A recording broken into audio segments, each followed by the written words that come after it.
Train में सफर कर रही थी 19 साल की युवती और एक आदमी जो खुद को सीआरपीएफ ऑफिसर बताता है, और फिर जो सच सामने आता है वो सिर्फ शॉकिंग ही नहीं बल्कि एक बड़े नेटवर्क की तरफ इशारा करता है। आज की खबर सिर्फ एक घटना ही नहीं बल्कि एक पैटर्न को भी एक्सपोज करती है।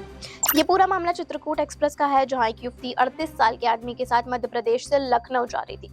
ट्रेन के अंदर ही युवती ने शिकायत दर्ज करवाई जब एक अटेंडेंट ने उसके साथ छेड़छाड़ किया, और युवती की शिकायत के बाद जब गवर्नमेंट रेलवे पुलिस ने इन्वेस्टिगेशन किया तो युवती के साथ जो 38 साल का आदमी था, पुलिस को उसके ऊपर शक गया। वह आदमी अपने आप को सीआरपीएफ कमांडेंट समीर बता रहा था, लेकिन सच क्या निकला? उसका असली नाम था सैयद सलामत हुसैन, जो कि इंस्टाग्राम पर हिंदू बनकर युवती के कांटेक्ट में आया, उसे जॉब का झूठा वादा करके लखनऊ ले जा रहा था और आगे बलरामपुर ले जाकर कन्वर्जन की प्लानिंग हो चुकी थी, यानी कि एक सोची समझी साजिश।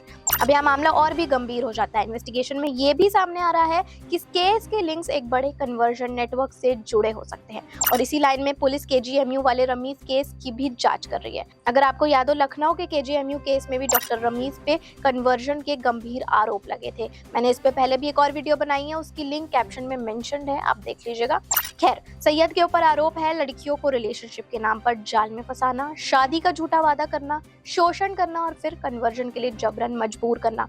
पुलिस इन्वेस्टिगेशन में भी ये सामने आया है कि 19 वर्ष युवती के अलावा भी सैयद ने यूपी के पीलीभीत शहर में एक और लड़की को इसी जाल में फंसाया था और उसे भी कन्वर्ट होने पे मजबूर करता था, और बाद में उसे रंगे हाथों पकड़ लिया गया। अब ये घटनाएं ये सच बताती है कि इनका कन्वर्जन पैटर्न बिल्कुल सेम है। फेक आइडेंटिटी, इमोशन मैनिपुलेशन, शादी या जॉब के झूठे वादे करना और आखिर में कन्वर्जन।